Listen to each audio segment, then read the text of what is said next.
Isang buhaya na dating alaga ang may sugat raw sa buntot at hindi pa nasusuri ng veterinaryo dahil binili ang buhaya ng dating nag-aalaga sa isang farm. Kita nyo? Very alert. Sige, subukan mo nang ipasok yan. Yun. Very good.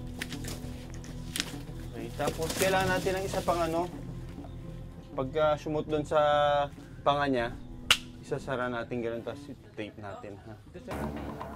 Maliit ito kumpara sa ibang saltwater crocodile na nagamot ko noon. Pero hindi dapat maliitin ang lakas nito.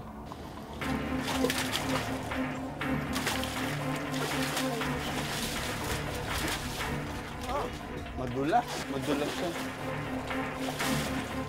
Dahil makapal yung nylon, dumudulas lang siya sa nguso, no? So, kailangan natin ng ibang strategy.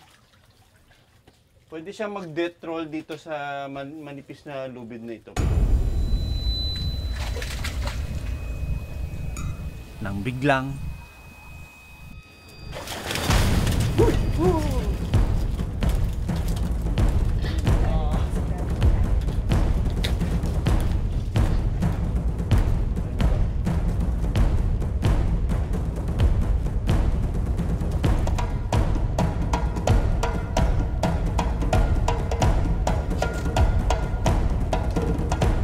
kaya namin siyang kailangang huliin is kailangan niya ma-examine at saka may sugat siya sa buntot.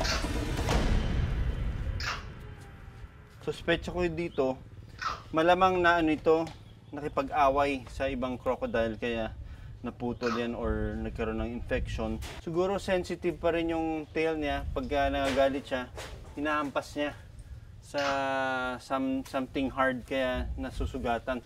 Alam niyo ba na isa sa pinakamahirap gamutin ay yung mga reptiles kasi cold-blooded sila. Lagyan ko lang ng konting anesthesia kasi sensitive, ano? Hindi porket crocodile to we're not concerned about the pain that feeling, ano, lalo na pag ginagamot natin. Kasi yung behavior niyan pwedeng maging mas masungit ito kasi pag parati siya nakakaramdam ng sakit. Ang gagawin natin, magtitimpla tayo ng iodine, ilalagay natin sa sprayer, tapos everyday i-sprayan nyo dyan sa area na yan, ha. Kita mo, natatanggal na natin yung parang nabubulok na scabs. Tapos pagka medyo naging fresh na yung sugat dyan, mas maganda yung healing niya. And then it's always important to keep the water clean, ano. Ang intention of having a rescue center is to rehabilitate and release them.